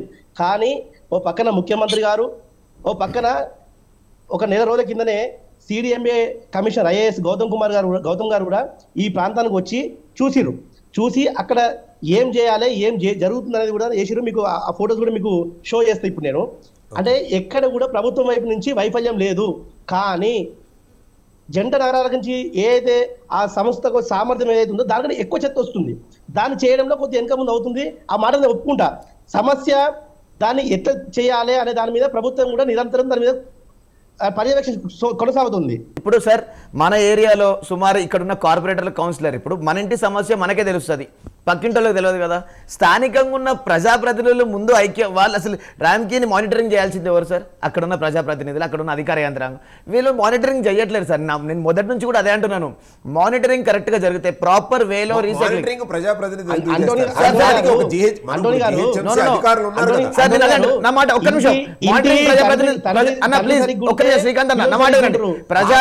మానిటరింగ్ ఎవరు చేస్తారు సార్?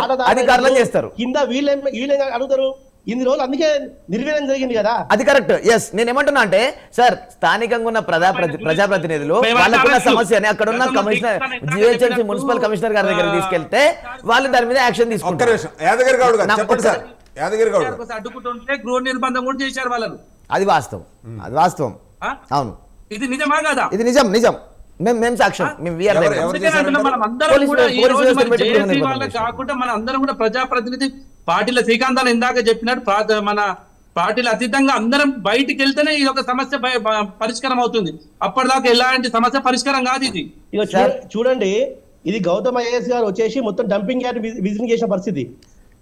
ఇదంతా లోపల పవర్ ప్లాంట్ సంబంధించిన ఏర్పాటు ఇది సార్. గౌతమ్ హైడ్రా కమిషనర్ రంగనాథ్ గారు కూడా వచ్చినారు సార్.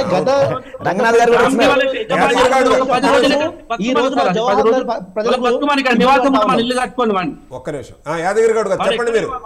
సంపాదించుకుంటూ వానికి రామ్కి వాళ్ళకు 2 విధాలుగా లాభదాయకం సార్. చెత్త గవర్నమెంట్ డబ్బులు ఇచ్చుకుంటది, మళ్ళీ పవర్ ప్లాంట్ వీడు అమ్ముకుంటాడు, మళ్ళా అన్ని విధాలుగా లాభమే రామ్కి వానికి. కానీ పబ్లిక్ కోసం, ప్రజల కోసం ఒక నయా పైసా ఖర్చు పెట్టిన వ్యక్తి దుర్మార్గుడు అంటే ఈ రామ్కి వాళ్ళే.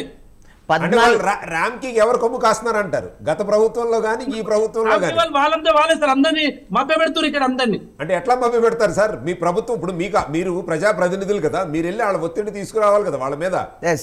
సార్ ఒత్తిడి తీసుకొని అరెస్ట్ చేయడం వాడు. ఇప్పుడు మేము రోడ్డు పైకి వస్తాం 4 రోజులు, ఇమ్మీడియట్లీ పోలీసులు 5 నిమిషాలు మేము రోడ్డు మీద పోకమంటే 5 నిమిషాలు పోలీసులు వస్తారు సార్. బాధితులు ధర్నా చేయడంలో ఒక రీజన్ ఉంది. ప్రజాప్రతినిధులు ధర్నా చేస్తే మేము ఎవరికి పెట్టుకోవాలి సార్? ప్రజాప్రతినిధులు మీరు ధర్నా ఎందుకు చేయాలి? ఇప్పుడు ప్రభుత్వం మీ చేతులు ఉంది కదా. ఏదన్నా ప్రాబ్లం, సమస్యలు వస్తే ప్రజాప్రతినిధుల దగ్గరికి వెళ్ళి చెప్తారు. మీరు ప్రజాప్రతినిధులకే మేము వెళ్ళగానే రోడ్డు ఎక్కగానే పోలీసులు వస్తున్నారు అని అంటే ఇంక మరి ఎవరికి చెప్పుకోవాలి?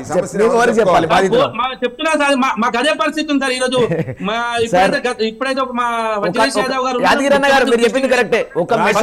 చెప్తా ఉన్నారు డంపింగ్ యార్డ్ ప్రాంతాలని.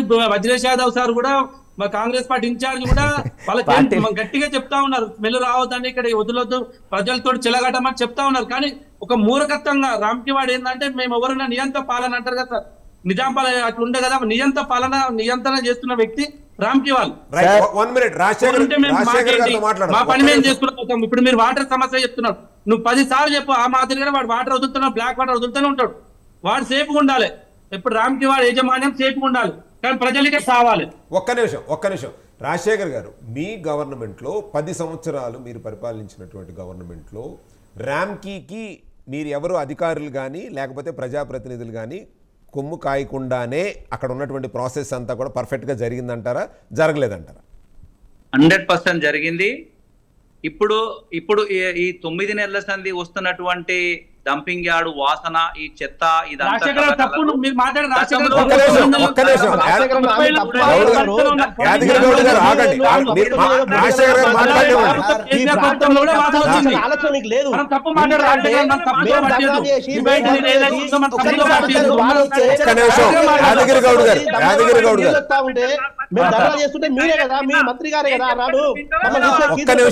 యాదగిరి గౌడ్ గారు రాజశేఖర్ గారు మాట్లాడే వాళ్ళు. అంటే ప్రభుత్వం మీద బుద్ధ ప్రయత్నం మీద చేయకండి. ఈ సమస్యను పరిష్కారం ఏ విధంగా చేయాలి?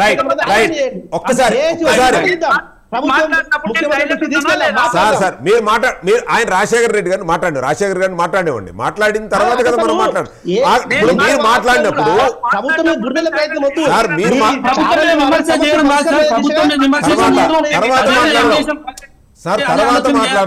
తర్వాత మాట్లాడదాం. ఒక్క నిమిషం ఉండండి. రాజశేఖర్ గారిని మాట్లాడినామండి. ఫస్ట్ రాజశేఖర్ గారు మాట్లాడిన తర్వాత 1 by 1 మాట్లాడదాం. ఒకరు తర్వాత ఒకరు మాట్లాడేది వింటే ఈ చర్చ అనేది నీట్ గా పోతది. Yes. ఎవరు అరుచుకుంటూ పోతే అక్కడ వినటోళ్ళకు కూడా కన్ఫ్యూజన్ ఉండి మన దగ్గర నుంచి వెళ్ళిపోతారు. చెప్పండి చెప్పండి రాజశేఖర్ గారు చెప్పండి, మీరు చెప్పండి.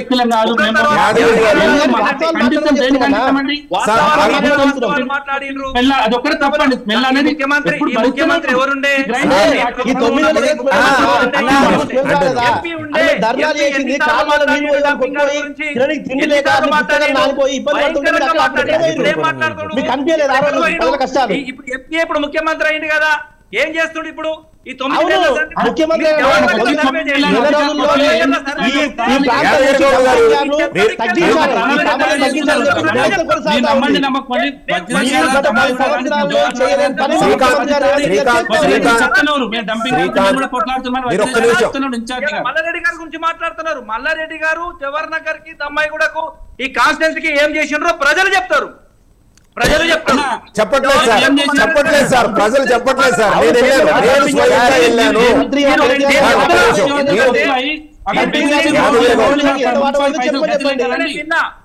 శ్రీకాంత్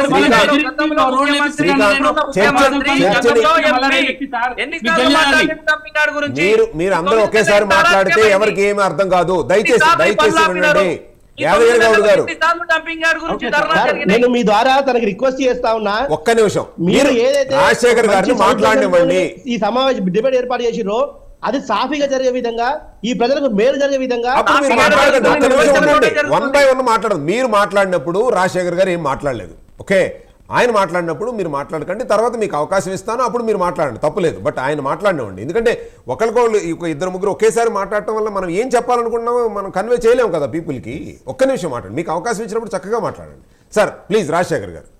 అయితే ఇప్పుడు మనం విమర్శించుకుంటూ పోతే జనాలు రోజు రోజుకి జవహర్ నగర్ ప్రజలు, దమ్మాయిగూడ, కీసర, ఈ ప్రజలందరూ సఫర్ అవుతున్నారండి. ఒక స్టాండ్ మీదకి వద్దాం.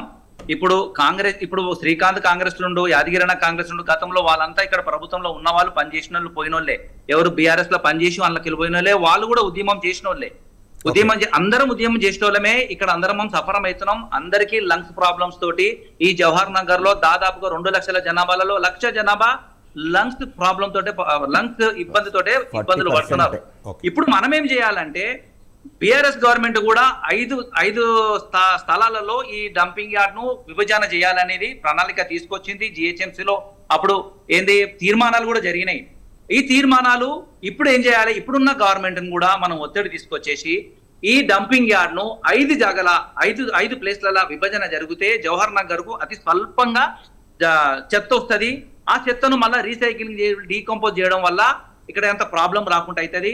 ఇప్పుడు 29 తారీఖు నాడు జరుగుతున్నటువంటి ఈ ధర్నాను, ఈ నిహార దీక్షను, ఈ నిరసన సభను ఖచ్చితంగా అందరూ పాల్గొనాలి. ఇక్కడ పార్టీలను ఎక్కడ చూడకుండా అందరం బాధ్యులమే, అందరము సఫరింగ్ అవుతున్నామే. కాబట్టి ఈ మీ ద్వారా మేము ఒక రిక్వెస్ట్ ఏంటంటే, అందరం కలిసి దాని దగ్గర పోయేసేసి మనము ఆ డంపింగ్ యార్డ్ సమస్యను మనము ఈ 5 దగ్గర విభజన ఎంత త్వరగా అయితే అంత త్వరగా చేస్తే చాలా బాగుంటది.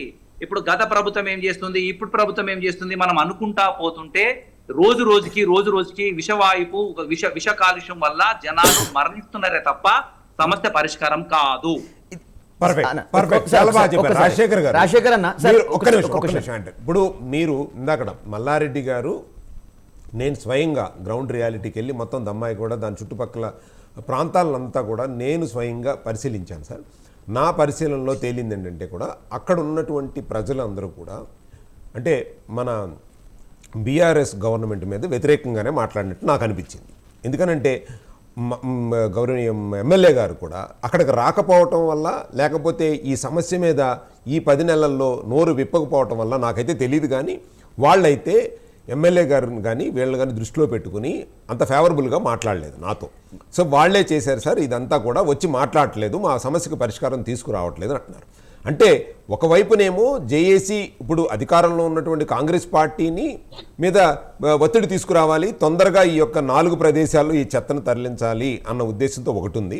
బట్ అక్కడ ఉన్నటువంటి స్థానిక ఎమ్మెల్యే ఎవరైతే ఉన్నారో ఆయన మీద అంత ఒక పాజిటివ్ దీంట్లో అయితే కనుక వాళ్ళు లేరనే చెప్పాలి నాకు.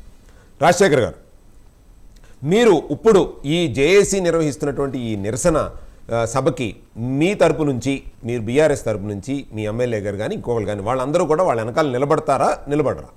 ఖచ్చితంగా నిలబడతాం. Right right. ఇప్పుడు చెప్పండి సార్, మీరు యాదగిరి గౌడ్ గారు చెప్పండి సార్, ఇప్పుడు మాట్లాడండి. అవును, రాజశేఖర్ అన్నట్టు ఇది 100% ఫ్యాక్ట్ సార్. ఇది పార్టీలకు అతీతంగా చేస్తేనే ఈ డంపింగ్ యార్డ్ అనేది ఇక్కడ నుంచి ప్రారంభం జరుగుతుంది. మేము ఇప్పుడు మీకు 29 తారీఖు ఏదైతే జేఏసీ వాళ్ళు పిలుపునిచ్చారో దానికి పూర్తి సంపూర్ణ మద్దతు మా కాంగ్రెస్ పార్టీ తరఫున సంపూర్ణ మద్దతు ఉంటుంది. వాళ్ళకి అండదండ కూడా ఉంటాం. Right, thank you sir. Srikanth గారు చెప్పండి సార్, ఇప్పుడు మాట్లాడండి సార్. సార్ నేను ఏదైతే ఇంతకుముందు రాజశేఖర్ చెప్పిండో ఒక 2 మాటలు చెప్పి నేను కొనసాగి మాకు చెప్తాను. రైట్. తను ఏమంటే మల్లారెడ్డి గారు వస్తారు ప్రజలు అడగమంటే ఆయన వచ్చి గత 10 సంవత్సరాలు వైఫల్యం చెందిన అని చెప్పి ఒప్పుకోవాల్సిందే. ఎందుకనంటే ఒక శాసనసభ్యుడిగా, స్థానిక శాసనసభ్యుడిగా, ప్రభుత్వం మీద ఒక మంత్రిగా ఉండి ఆనాడు గౌరవ ముఖ్యమంత్రి కేసీఆర్ దగ్గర ఎందుకు ఒత్తిడి చేయలేకపోయిండు? ఐటీ శాఖ మంత్రి కేటీఆర్ కు అత్యంత సన్నిహితుడు అని చెప్పి ఆయన కాలు మొక్కిండు. ఈ జవహర్ నగర్ వచ్చి కాలు మొక్కిండు. అదే కాలు మొక్కుడు ఏదో నీ సొంత అవసరాలకు నీ యూనివర్సిటీ కోసం కాకుండా ఈ ప్రాంత ప్రజలు గుండెకాయని చెప్పుకొని నువ్వు ఓట్లు వేసుకొని గద్దెనెక్కినావు కదా, ఈ ప్రాంత ప్రజలు డంపింగ్ యార్డ్ కోసం ఎందుకు నువ్వు కాలు మొక్కలేకపోయినావు? ఎవరికి అపాయింట్మెంట్ ఇచ్చారని సార్, ఎవరికి అపాయింట్మెంట్ ఇచ్చారో ఇదే జవహర్ నగర్ అభివృద్ధి సంక్షేమ పనుల కోసం వచ్చేసి జవహర్ నగర్ వేదికగా కేటీఆర్ కాలు మొక్కిండు. రెడ్డి ఈయన మంత్రి, ఆయన మంత్రి, వయసులో పెద్దవాడు, ఆయన కాలు మొక్కిండు. ఎందుకు మొక్కిండంటే ఆయన ఈ రోజు అదే గవర్నర్ డంపింగ్ యార్డ్ కోసం ఈ ప్రజలు సమస్యలు కానీ ఇప్పుడు 8 నెలల ప్రభుత్వం వచ్చింది. ఈనాడు ఈ సమస్య ఆలోచన మల్లారెడ్డి గారికి ఉంటే ముఖ్యమంత్రి రేవంత్ రెడ్డి దగ్గరికి వెళ్ళి అయ్యా ఈ జవహర్ నగర్ లో ఈ డంపింగ్ యార్డ్ సమస్య ఉన్నది తమని కూడా తెలుసు, నేను ఎంత మాను రాజకీయము ఎప్పుడు బుద్ధి రేవంత్ రెడ్డి గారు ఎప్పుడు తిట్టాలి, ఎప్పుడు దొరలు కొట్టాలి, ఎప్పుడు మీసాలు తిప్పాలి తప్ప వేరే ఆలోచన మల్లారెడ్డి గారు చెప్పండి. రేవంత్ రెడ్డికి చేతనైతే లేదు. 9 నెలల మా రేవంత్ ఎక్కడ ఫెయిల్యూర్ అంటే డంపింగ్ యార్డ్ లో వాటా తీసుకోవడమే ఫెయిల్యూర్. డంపింగ్ యార్డ్ లో వాటా తీసుకోవడమే ఫెయిల్యూర్. రైట్. ఇది పార్టీలకు సంబంధించింది కాదు, ఓన్లీ సమస్యకు సంబంధించింది చర్చ. రైట్. ఆంటనీ ఒక్క నిమిషం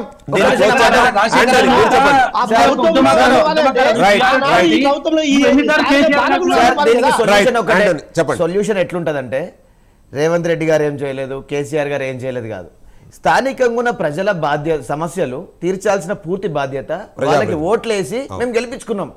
అది వాటర్ సమస్య కానీ, డంపింగ్ యార్డ్ సమస్య కానీ, ఏదైనా కానివ్వండి. ముఖ్యంగా దాంట్లో మెయిన్ లీడ్ ఏది తీసుకుంటుంది, డంపింగ్ యార్డ్ ఉంది.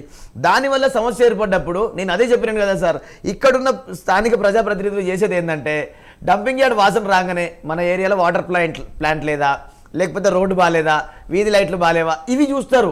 ఇవి చూసి ఆ ర్యాంకి నిధుల నుంచి తెచ్చి చేస్తారు. ఆ రోజు అక్కడికి వెళ్ళి రిబ్బన్లు కట్ చేయాలి, ఫోటోలు దిగాలి. ఇట్లా కాలయాపన చేస్తున్నది కాబట్టి డంపింగ్ యార్డ్ అక్కడ నుంచి కదలేదు. అదే మాలాంటి యువజన సంఘాల్లో విద్యార్థులు వెళ్ళి ఏమైందన్న గట్టిగా మీరు ఎందుకు వస్తలేరని అడిగితే నడురు ధర్నా కూర్చుందామని ఒక 20 లారీలు ఒక అరగంట సేపు ఆపుతారు. అరగంట సేపు లారీలు ఆపితే ఏమవుతుంది sir, law and order issue అవుతుంది. పోలీస్ వ్యవస్థ వస్తారు, వాళ్ళ డ్యూటీ వాళ్ళు చేస్తారు, బైండ్ ఓవర్ చేస్తారు, కేసులు పెడతారు, జైల్లోకి పంపిస్తారు, రిమాండ్ చేస్తారు, వదిలేస్తారు. ఇదే జరుగుతుంది తప్ప అంటే ఇది దీనికి దీర్ఘకాలిక పరిష్కారం నా అంచనా ప్రకారం ఒకటే సార్. దీన్ని ఎట్లా అంటే ఉద్యమం ఉవ్వెత్తున చేయాలి. మలిదశ ఉద్యమం తెలంగాణ కోసం ఎట్లనైతే పోరాటం చేసినాం అట్లా పోరాటం చేసి ఇక్కడున్న ప్రజాప్రతినిధులకు బుద్ధి వచ్చేటట్టు చేస్తే తప్ప అది మారదు. ఇంకొకటి నేను చెప్తున్నాను, నా దగ్గర ఆధారం లేదు, బట్ మీరు వెళ్ళి కనుక్కున్నారు కదా, స్థానికంగా ఉన్న ప్రజాప్రతినిధుల హిటాచి వెహికల్స్, లారీలు, బినామీల పేర్ల మీద ఉన్న లారీలు ర్యాంకీ సంస్థలు ఎట్లా నడుస్తాయి సార్? ఇక ఎట్లా మారుతుంది డంపింగ్ యార్డ్? వాళ్ళు ఏం మాట్లాడతాడు ఇప్పుడు అన్న, 2 లారీలు పెట్టుకోను, నేను అందరికి ఇచ్చే బిల్లు కంటే నీకు 10 ట్రిప్పులు కొడితే 20 ట్రిప్పుల బిల్లు ఇస్తా అని చెప్పే లాలూచి.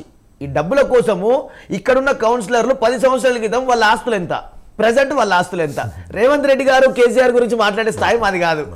నేనేమంటా అంటే వీళ్ళు మారి ప్రజల పక్షాన పోరాటం చేసి అక్కడున్న మున్సిపల్ అధికారులని, అక్కడున్న కార్పొరేషన్ మున్సిపాలిటీ అధికారులను పంపించి వాడు 1450 రూపాయలు ఒక మెట్రిక్ టన్నుకి రీసైక్లింగ్ కోసం ప్రభుత్వం ఇస్తుంది. అంటే సుమారు 90 లక్షల నుంచి 1.5 కోటి ఒక రోజుకు సార్, సంవత్సరానికి 365-400 కోట్లు ఇస్తే ప్రజలకి అయినా లాభం లేదు.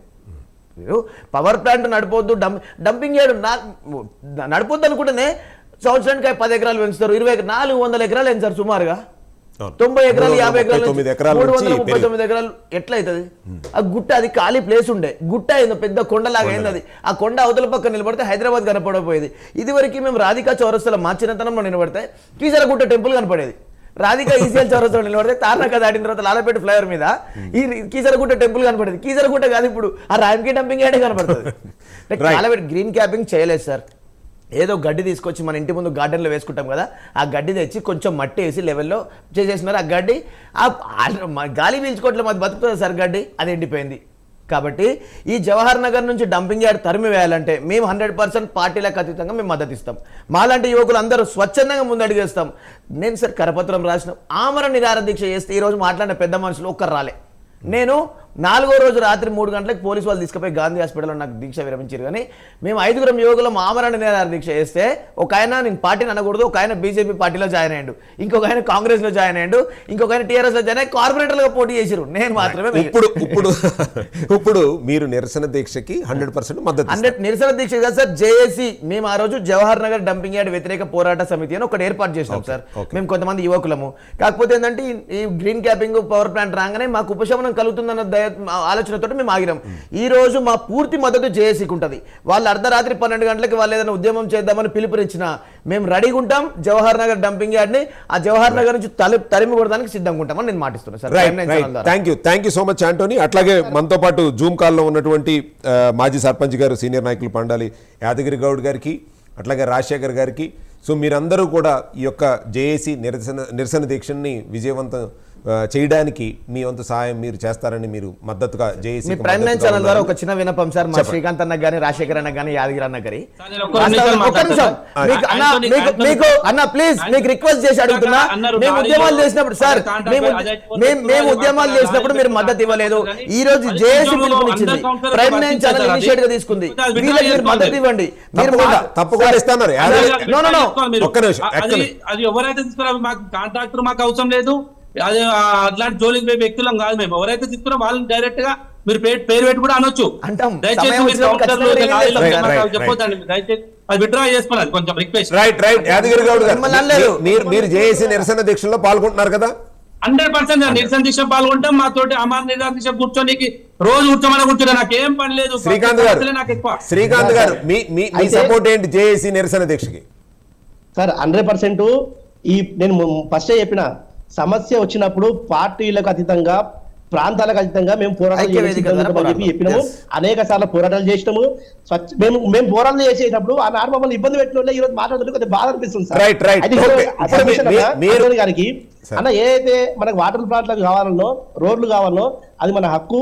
ఆనాడు గవర్నమెంట్ ఏదైతే ఇచ్చిందో ఆయనకు అగ్రిమెంట్ చేసుకున్నప్పుడు ఈ రోడ్లు, ఈ స్కూళ్ళు, మినరల్ వాటర్ కావచ్చు, లేదా 100 పడకల ఆసుపత్రి కావచ్చు ఇవ్వాలని చెప్పేసి ఆయన కండిషన్ కూడా ఉంది. కానీ గత పాలకుల నిర్లక్ష్యం వల్ల కాలేదు. ఈ ప్రాంతం నుంచి డంపింగ్ యార్డ్ తరిమేసేంత వరకు కూడా మనకు రావాల్సిన హక్కులను మనం కొట్లాడదాం, తీసుకుందాం. శ్రీకాంత్ అంటే రాజశేఖర్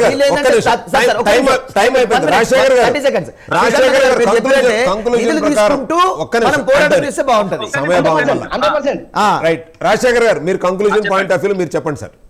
ఈ నిరసన దీక్షకి మీరు మద్దతు ఎంతవరకు అండి? బీఆర్ఎస్ 100% మేము నిరసన దీక్షకి మేము మద్దతు ఇస్తాం.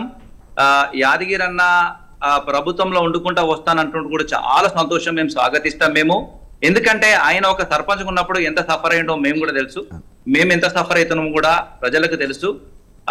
శ్రీకాంత్ ఇంతకుముందు చెప్పినప్పుడు గతంలో ఏం చేయలేదని, శ్రీకాంత్ చాలా చేసినాం. ఇక్కడ ఈ సమస్య చేయడము మాట్లాడుకోవడం కాదు. శ్రీకాంత్ ప్రభుత్వం వైఫల్యాలు, ప్రభుత్వం అది కాదు నువ్వు మాట్లాడేది ఏంటంటే ఒకరు ముందుకు వచ్చి ఇది నిరసన తోటి మనం డంపింగ్ అని తరిమి కొడుతున్నప్పుడు అట్లాగే చేద్దాం. తప్పకుండా మీరు ఈ నిరసన దీక్షల్లో మనందరం కలుద్దాం. మళ్ళీ 29వ తారీఖున తప్పకుండా మా ప్రైమ్ 9 అట్లాగే మీరున్న ప్రజాప్రతినిధులు అందరూ కూడా 29 కలుద్దాం. Thank you so much.